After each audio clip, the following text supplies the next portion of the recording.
So ayun na nga mga master. Bali ang second step ko naman is nag-iisip akong gumawa ng Facebook page tapos Shopee, Lazada para doon ako mag-post para maibenta lahat to. Kaso wala pa ako mga picture nito, wala pa rin ako mga video. Kaya hindi ko siya mapopost pag wala akong picture at video.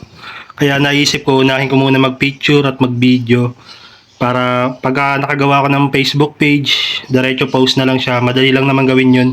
Kaya unahin ko muna ngayon is mag-picture at mag-video na itong lahat ng to. Para mas madali na lang siya ma-post. Tapos ito yung gagamitin kong cellphone mga master, pang picture at pang video. Malinaw kasi yung camera na ito. Kay misis to eh. Yung cellphone ko kasi hindi ganun kaganda yung camera. Mas nagagandahan ako dito.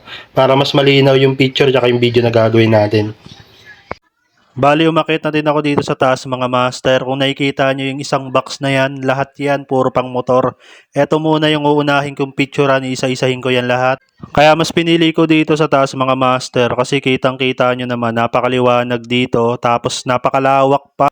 Kaya mas maganda ditong mag-picture at gumawa ng video para sa mga items natin. Kaya tara mga master, samahan nyo ako.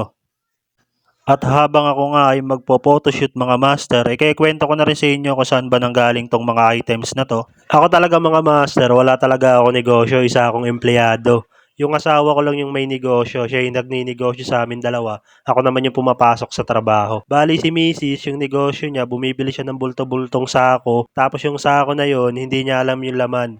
Halo-halo na yung laman nun. Kaya tinawag siya mystery sack. Tapos sa isang sako mga master, pagka meron nakikita si Mrs. na isang automotive item, binubukod niya yon. Tapos sa akin niya pinapabenta. Kasi alam niya sa amin dalawa, ako yung merong mas may alam sa pagdating sa automotive.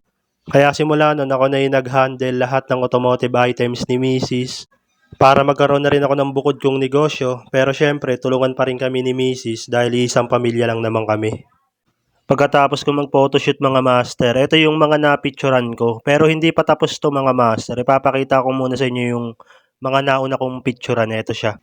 Bali lahat to, puro pang motor. Lahat yan, ito siya, isa-isahin natin. Lahat yan mga pang motor mga master. Bali hindi ko muna siya tinapos para mapakita ko muna sa inyo yung ilan. Bali ang next step ko naman mga master, gagawa ako ng Facebook page para doon ako makapag-post, para ma-post ko lahat to doon, para doon ko maibenta. So yun lang, thank you mga master.